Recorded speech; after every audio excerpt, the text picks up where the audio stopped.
जय हिंद प्यारे बच्चों। कैसे हैं आप लोग? उम्मीद करेंगे कि आप लोग बहुत ही अच्छे होंगे। तो बच्चों, मैं आपके सामने ले करके आ चुका हूँ लूसेंट किताब का साथियों निचोड़। और आप लोग जानते हैं मेरे भाई कि मैं डेली का 2 क्लास आपके जीके जीएस का लाता हूं, जो भारत के सभी कॉम्पिटिटिव एग्जामों के लिए बहुत ज़रूरी है। ये साथियों जीके जीएस का बहुत ही शानदार क्लास होने वाला है। आप सभी बच्चे इस क्लास को पूरा कीजिएगा बच्चों, अंत तक क्लास में बने रहिएगा।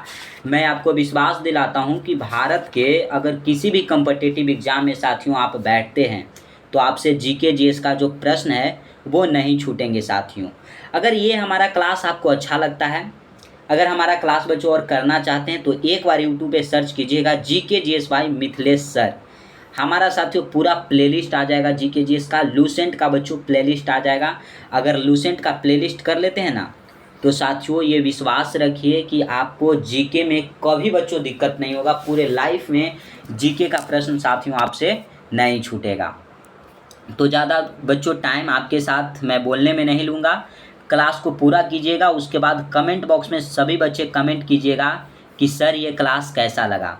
अच्छा लगा हो बच्चों तो लाइक करेंगे, अच्छा ना लगा हो मेरे भाई तो डिसलाइक करेंगे। अपने दोस्तों के पास क्लास को शेयर कर दीजिएगा। जितने भी बच्चे कॉम्पिटिटिव एग्ज़ाम की तैयारी करते हैं वो सभी बच्चे उनके पास शेयर कीजिएगा, ताकि जीके जीएस बच्चों उनका बेहतर हो। ठीक है मेरे भाई। चैनल को जो भी बच्चे सब्सक्राइब नहीं किए हैं वो चैनल को सब्सक्राइब करके साथ ही साथ घंटी को दबाकर बेल आइकन को ऑल पे सेट कर लीजिएगा, ताकि जब भी क्लास लेकर के आएँ तो उसका नोटिफिकेशन मिले और आप सही समय से क्लास अटेंड कर सकेंगे। पीडीएफ चाहिए दोस्तों तो टेलीग्राम का लिंक जो है वो डिस्क्रिप्शन में दिया गया है। आप सभी बच्चे टेलीग्राम से ज़रूर जुड़ेंगे। ठीक है मेरे भाई, तो चलेंगे पहले प्रश्न की ओर। ये बच्चे कहेंगे कि सर पहला प्रश्न कहाँ है सर? तो बच्चों पिछले क्लासों में हमने 20 प्रश्न बताया है। सुबह के क्लास में जो बच्चे नहीं किए हैं वो ज़रूर कर लेंगे। ये 20 नंबर प्रश्न से स्टार्ट करते हैं। भारत में कौन सा अनाज सबसे ज़्यादा खाया जाता है? तो चावल जो है ना बच्चों, यह सबसे ज़्यादा भारत में खाया जाता है, जिसका उत्पादन जो होता है वो पश्चिम बंगाल में होता है। पश्चिम बंगाल में बच्चों इसका उत्पादन सबसे अधिक होता है।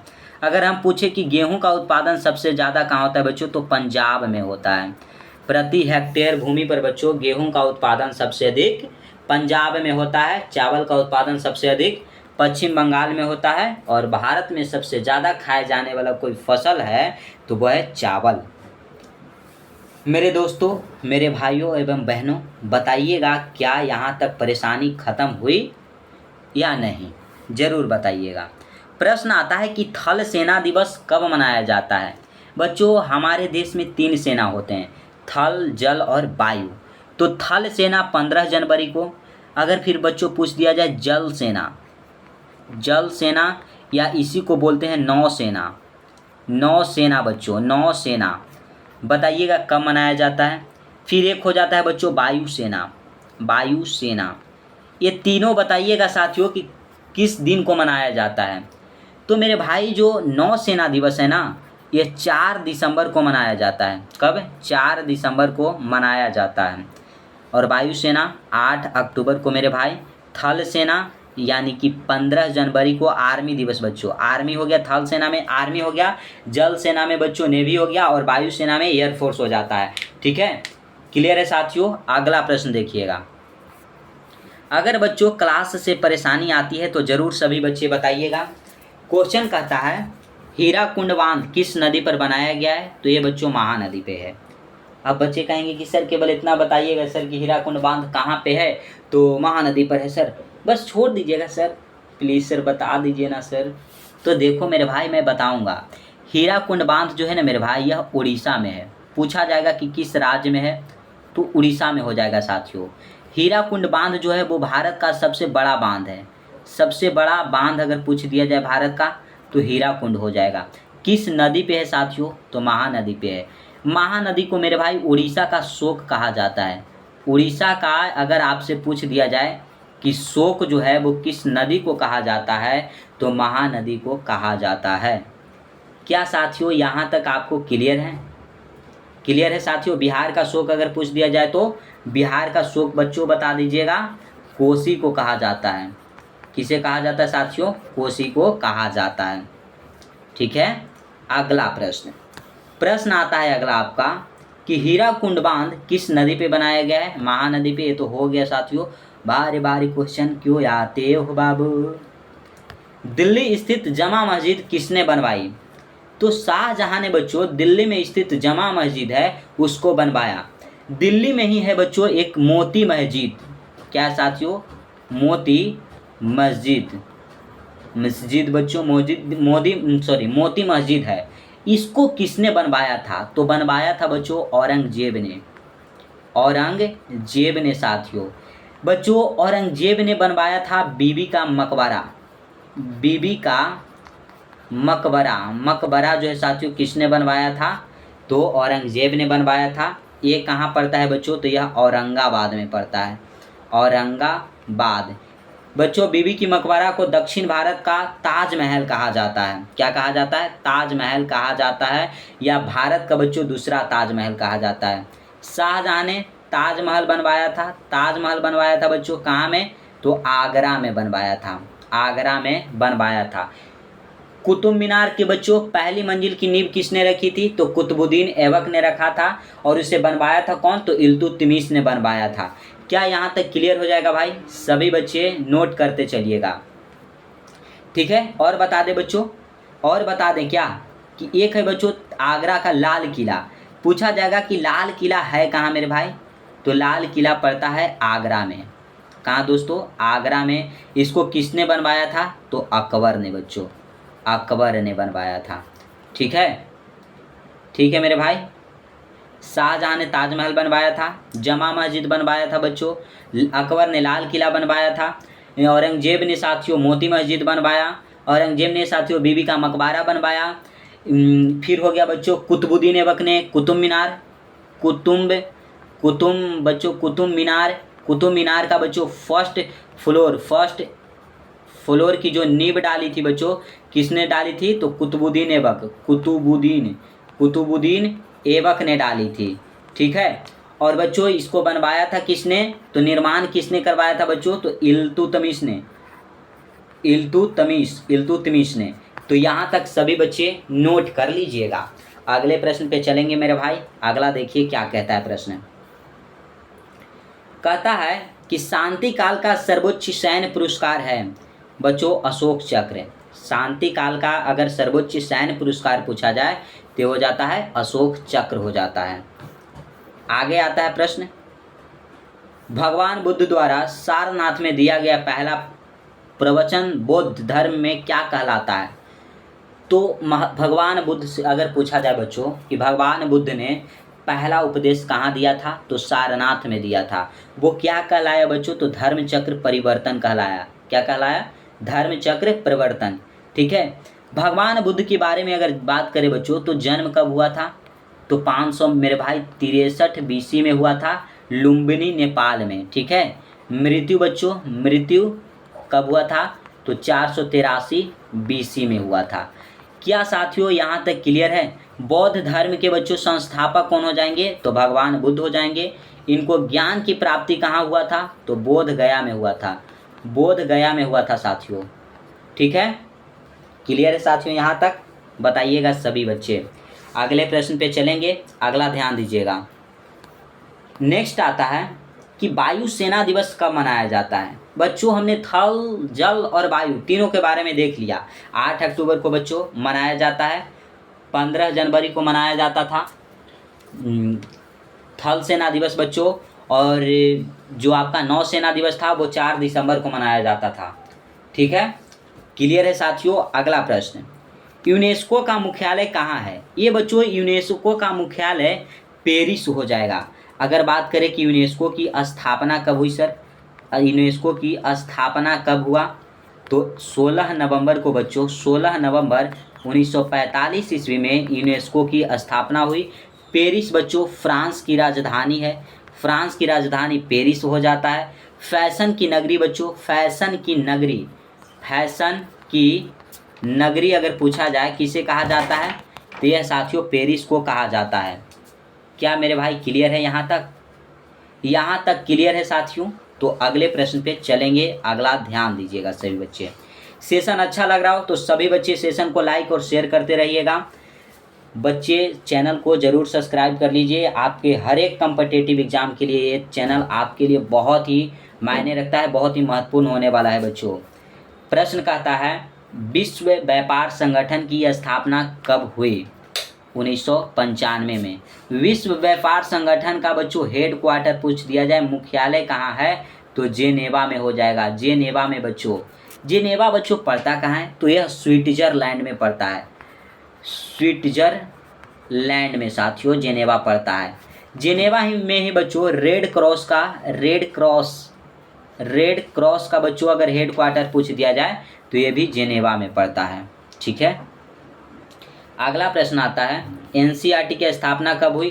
तो 1961 ईस्वी में बच्चों एनसीईआरटी की स्थापना हुई थी। अगला प्रश्न देखिएगा क्या कहता है।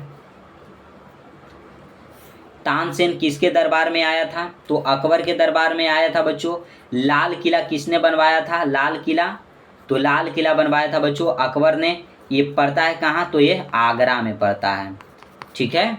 अगला प्रश्न, कौन 4 वर्षों तक अकबर का संरक्षक रहा? तो बैरम खान जो था वो 4 वर्षों तक अकबर का संरक्षक रहा है।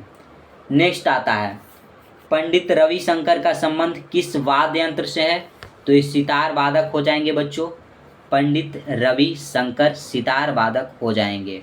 अगला प्रश्न, पेनाल्टी कॉर्नर का संबंध किस खेल से है? हॉकी से। भारत का राष्ट्रीय खेल अगर पूछ दिया जाए, राष्ट्रीय खेल पूछा जाए बच्चों, तो हॉकी हो जाता है।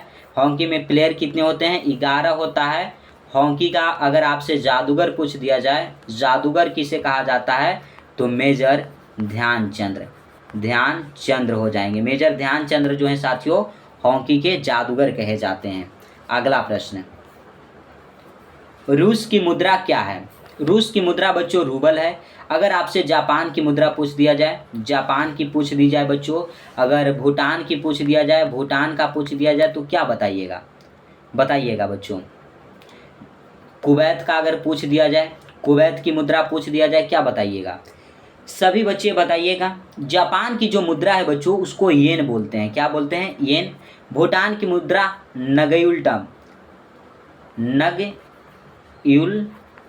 नगयुल्ट्रम हो जाता है बच्चों। कुवैत का हो जाता है कुवैती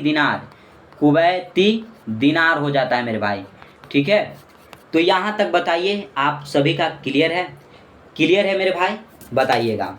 ये जो रूस दिख रहा है जो बच्चों क्षेत्रफल की दृष्टि से पूरे विश्व में पहला स्थान रूस का है। भारत का अगर बात किया जाए तो 7वां स्थान आता है। कितना स्थान आता है बच्चों? 7वां स्थान भारत का आता है। जनसंख्या की दृष्टि से देखा जाए तो फर्स्ट स्थान हमारे भारत का है। सेकंड स्थान अगर देखा जाए बच्चों तो यह चीन का हो जाता है। ठीक है। अगला प्रश्न है कि सिंधु घाटी सभ्यता का प्रसिद्ध बंदरगाह कौन सी थी? तो सिंधु घाटी सभ्यता का प्रसिद्ध बंदरगाह था बच्चों लोथल। ये पड़ता है कहाँ? गुजरात में पड़ता है बच्चों। यह किस नदी के किनारे है? तो भोगवा नदी के किनारे है बच्चों। ठीक है। सिंधु घाटी सभ्यता की बच्चों अगर पहली शहर पूछा जाए तो हड़प्पा हो जाएगा बच्चों। इसकी खोज कब हुई? खोज अगर बात करें हड़प्पा की तो 1921 ईस्वी में।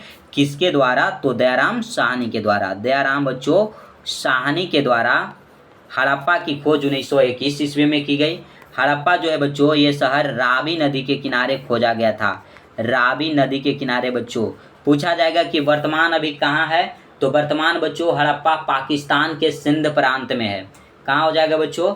सिंध प्रांत में हो जाएगा। जॉन मार्शल के नेतृत्व में बच्चों दयाराम साहनी जी जो थे वो कार्य करते थे। क्लियर है। दूसरी शहर अगर बात किया जाए बच्चों सिंधु सभ्यता की दूसरी शहर तो मोहनजोदड़ो हो जाता है। मोहनजोदाड़ो हो जाएगा बच्चों। इसकी खोज कब हुई थी? तो 1922 ईस्वी में। किसने किया? तो राखल दास बनर्जी भी बच्चों जॉन मार्शल के नेतृत्व में कार्य कर रहे थे। मोहनजोदड़ो बच्चों किस नदी के किनारे है? तो सिंधु नदी के किनारे हो जाएगा। मोहनजोदड़ो पड़ता कहाँ है? तो बच्चों वर्तमान पाकिस्तान के सिंध प्रांत में पड़ता है। ठीक है। क्लियर हो जाएगा यहाँ तक? क्लियर है साथियों? अगले प्रश्न पे चलें। मोहनजोदड़ो का अगर शाब्दिक अर्थ पूछा जाए बच्चों तो मृतकों का टीला हो जाता है, मृतकों का टीला हो जाता है। क्लियर है मेरे भाई? अगला प्रश्न आता है कि जैन धर्म का प्रथम तीर्थंकर कौन थे? तो ऋषभ देव हो जाते हैं बच्चों। जैन धर्म का जो पहला तीर्थंकर थे वो कौन होते हैं? ऋषभ देव बच्चों। कुल कितने तीर्थंकर हुए जैन धर्म में? तो 24 तीर्थंकर हुए। अंतिम तीर्थंकर कौन थे बच्चों? अंतिम तीर्थंकर, अंतिम या 24वें तीर्थंकर कौन थे? तो ये हो जाएंगे महावीर स्वामी जी हो जाएंगे। क्लियर है? जैन धर्म के संस्थापक अगर पूछ दिया जाए बच्चों, संस्थापक कौन है? तो ऋषभ देव जी हो जाएंगे, जो कि पहले तीर्थंकर हैं। 23वां तीर्थंकर कौन है बच्चों? तो पारसनाथ हो जाते हैं। 23वें तीर्थंकर पारसनाथ जी, जिनके नाम पे बच्चों झारखंड में पारस की चोटी है। ये सब याद रखिएगा, ठीक है? अगला प्रश्न देखिए। सेशन कैसा लग रहा है बच्चों? सभी बच्चे ज़रूर बताइएगा। सेशन को लाइक शेयर करते रहिए और चैनल को सब्सक्राइब करना नहीं भूलिएगा मेरे भाई। टेलीग्राम से ज़रूर जुड़िए, PDF प्रोवाइड वहाँ पे हम करा देंगे, ठीक है? प्रश्न कहता है कि भारत की पहली महिला राष्ट्रपति कौन है? तो प्रतिभा पाटिल बच्चों। भारत की पहली महिला राज्यपाल कौन है? राज्यपाल कौन है बच्चों? तो सरोजिनी नायडू हो जाती है, सरोजिनी नायडू। ये बच्चों हो जाती है कहाँ की? यूपी की होती है। भारत की बच्चों पहली बच्चों फर्स्ट महिला प्रधानमंत्री बच्चों, प्रधानमंत्री कौन होती है? तो ये हो जाती है साथियों इंदिरा गांधी हो जाती है, ठीक है? क्लियर है साथियों? यहाँ तक क्लियर है तो सभी बच्चे बताइएगा। अगला प्रश्न आता है, रेगुलेटिंग एक्ट कब लागू हुआ? तो 1773 ईस्वी में रेगुलेटिंग एक्ट लागू हुआ था। अगला आता है कि भारत की पहली बोलती फिल्म कौन सी थी? तो आलम आरा। ये बच्चों भारत की पहली बोलती हुई फिल्म थी। इसके पहले जो फिल्म आती थी उसमें आवाज़ नहीं होते थे। अगला है, जन गण मन को संविधान सभा ने राष्ट्रगान कब घोषित किया? तो 24 जनवरी 1950 ईस्वी को बच्चों जन गण मन को राष्ट्रगान घोषित किया था संविधान सभा ने। किसने लिखा था बच्चों? तो रविंद्रनाथ